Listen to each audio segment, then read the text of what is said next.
बोयगिरिगङ्गामातः पूर्वा सन्ध्या प्रवर्तते। उत्तिष्ठ ममतामूर्ते कर्तव्यं दैवमान्विकम्। उत्तिष्ठोत्तिष्ठ हे गङ्गे उत्तिष्ठ शिवरूपिणी। उत्तिष्ठ समतादीप्ते त्रैलोक्यं पावनं कुरु।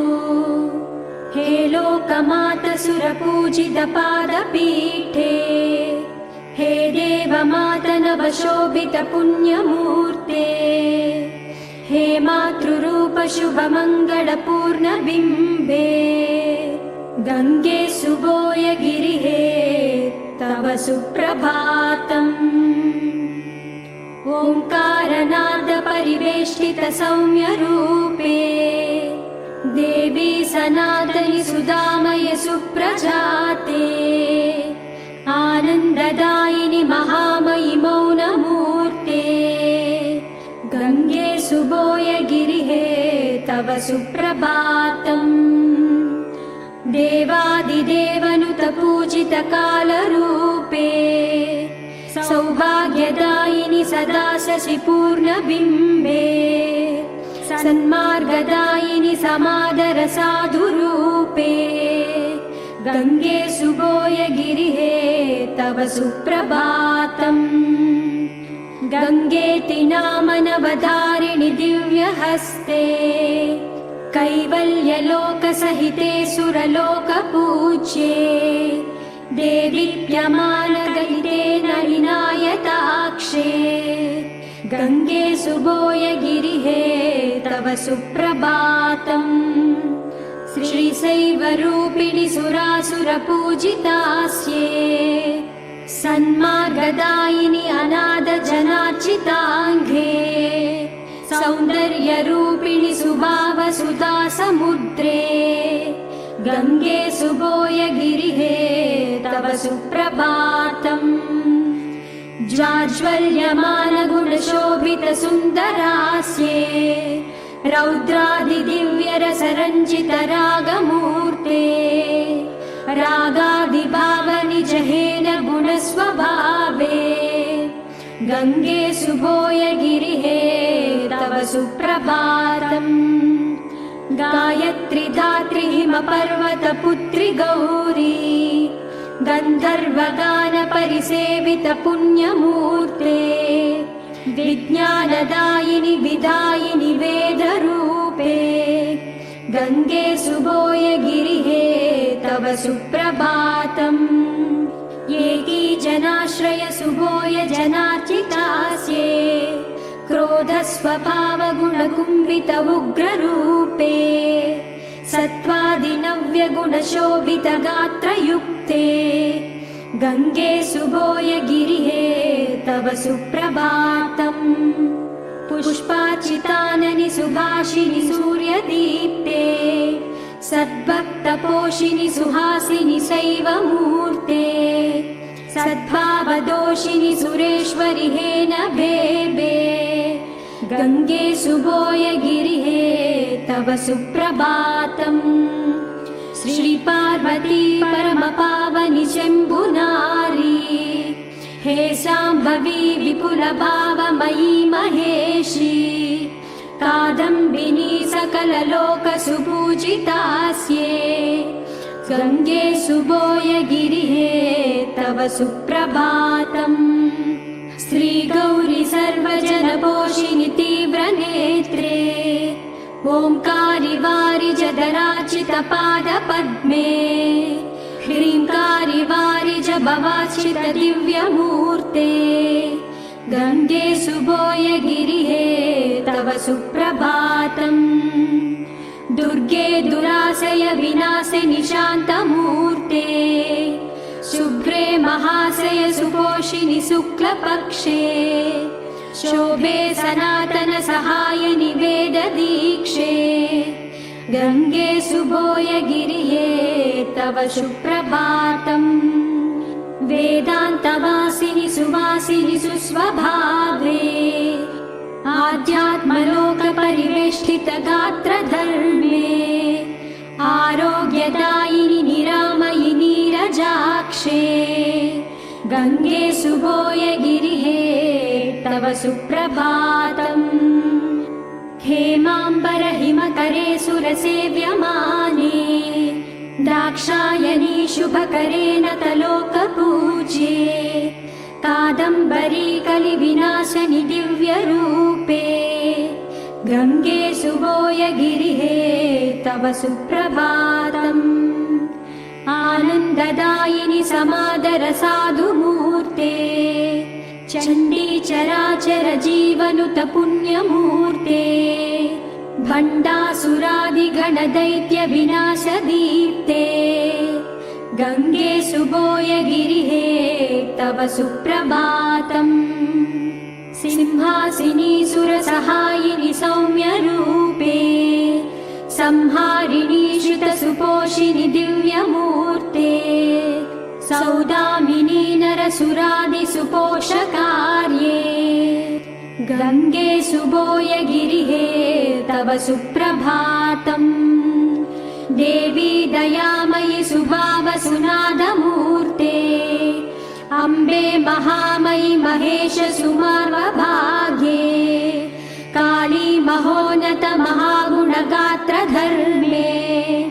गङ्गे सुबोयगिरिहे तव सुप्रभातम् लक्ष्मी सनातन विधेन तपोषकार्ये मातान्नपूर्ण शिवनारि सुमार्चिताङ्घे दीनातिदीन जनतापविदूरमूर्ते गङ्गे सुबोयगिरिहे तव सुप्रभातम् कात्यायनी सतत सादर साधुरूपे दाक्षायणी महितमोहन सुन्दरास्ये वामाक्षि हे सुरवनाचित पुण्यमूर्ते गङ्गे सुबोयगिरिहे तव सुप्रभातम् सौन्दर्यरूपिणि चराचर जीवपोषे सन्मार्गदायिनि सुभक्त सुपोषमूर्ते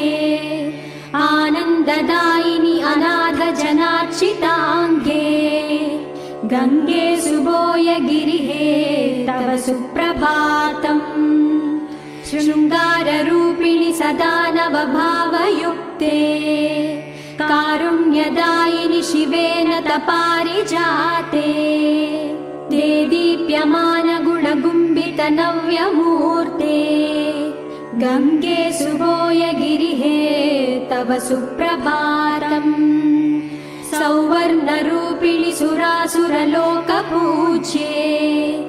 ओङ्कारवाहिनि सुभाषिनि सुप्रकाशे रौद्रस्वभावरुधिरे हरिनाशखड्गे गङ्गे सुबोयगिरिहे तव सुप्रभातम् सङ्गीतनाद निज वेद विधानमूर्ते साहित्यलोक परिसेवित धन्यकीर्ते सत्कार्यदोषिनि भवार्ति विनाशहेतो गङ्गे सुबोयगिरिहे तव सुप्रभातम् दाक्षिण्यभावलसिते नलिनायताक्षे दारिद्र्यनाशनि सुमार्चितपादयुग्मे सद्भक्तपोषिनि शुभे सुगुणार्चितासे गङ्गे सुबोयगिरिहे तव सुप्रभातम्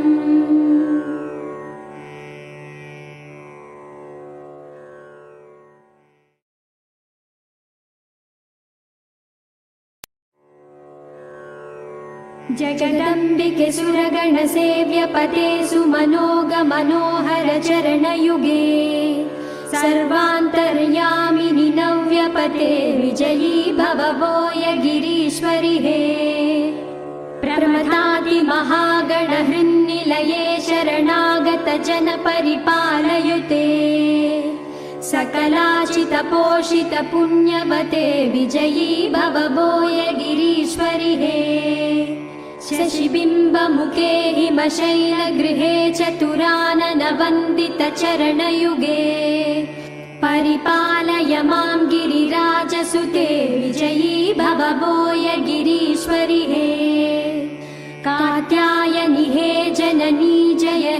कमनीय कलाप कदम्बयुते कादम्बरि काव्य सुपोषरते विजयी भव भोयगिरीश्वरि हे सुरपोषिणि तोषिणि सौम्ययुते सुरदैत्य जनार्चित पादयुते स्वर्णाम्बरि नव्य सुधाचरिते विजयी भव भोयगिरीश्वरि हे परमेश्वर प्रणव पयोजलते सुमनोहरि शाङ्करि शम्भुप्रिये सङ्गीत स्वराचित नामयुते विजयी भव भोयगिरीश्वरि हे कनकाम्बरधारिणि हे सुमते मृदुभाषिणि शाश्वत कीर्तिमते सम्पूर्ण सुधाससि बिम्बमुखे विजयी भव भोयगिरीश्वरि हे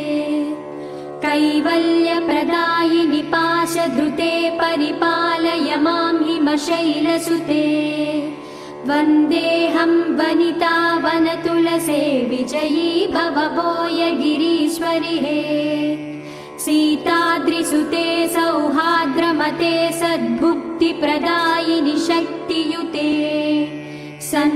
सन्मार्गविधायिनि दिव्यगते विजयी भव भोयगिरीश्वरि हे सचराचर सृष्टिविधानगते सकलाश्रय पोषक सुगुणमते अरविन्ददलाक्षि सुधा जलधे विजयी भव भोयगिरीश्वरि हे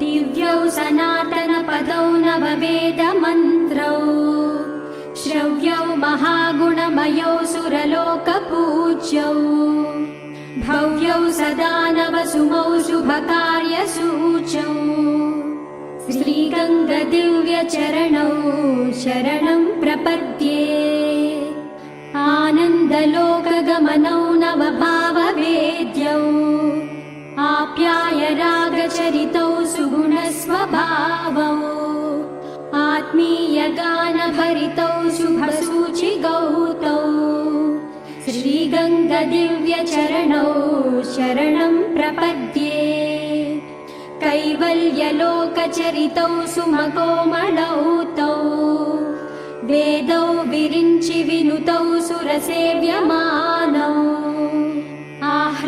आह्लादभावभरितौ सगुणस्वभावौ श्रीगङ्गदिव्यचरणौ शरणं प्रपद्ये सन्मार्गदौ शुभकरौ नतलोकवन्द्यौ आद्यौ महोन्नतपदौ सुरकल्पवृक्षौ रक्षौ रवीन्दुकिरणौ नलिनायताक्षौ श्रीगङ्गदिव्यचरणौ शरणं प्रपद्ये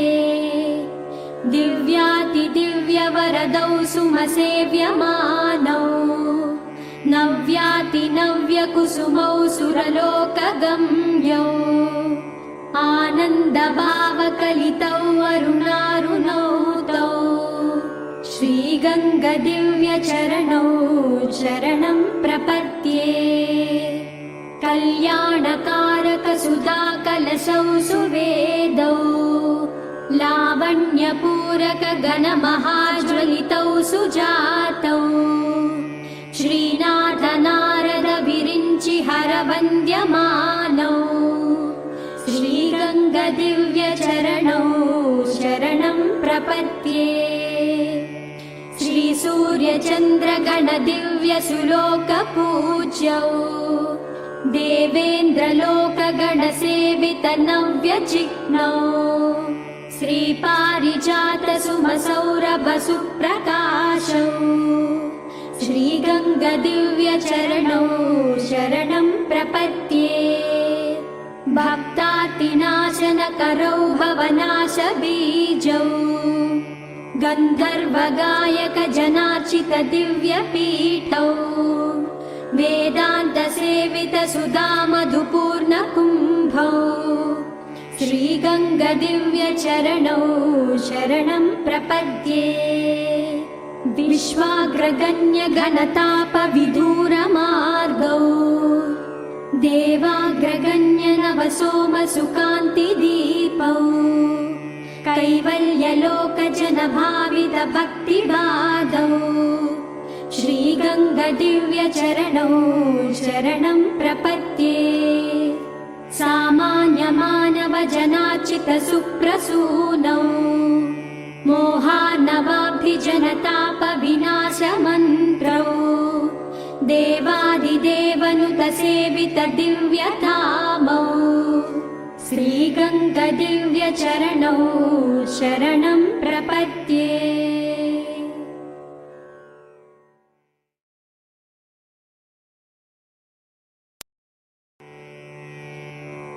मङ्गलं दिव्यरूपायै मङ्गलं ज्ञानदीपिके मङ्गलं भक्तपालिन्यै गङ्गायै च सुमङ्गलम् मङ्गलं विश्वमात्रे च मङ्गलं मुक्तिदायिने मङ्गलं पार्वतीदेव्यै गङ्गायै च सुमङ्गलम् मङ्गलं गायत्रीदेव्यै मङ्गलं ज्ञानदायिनै मङ्गलं सिद्धविद्यायै गङ्गायै च सुमङ्गलम्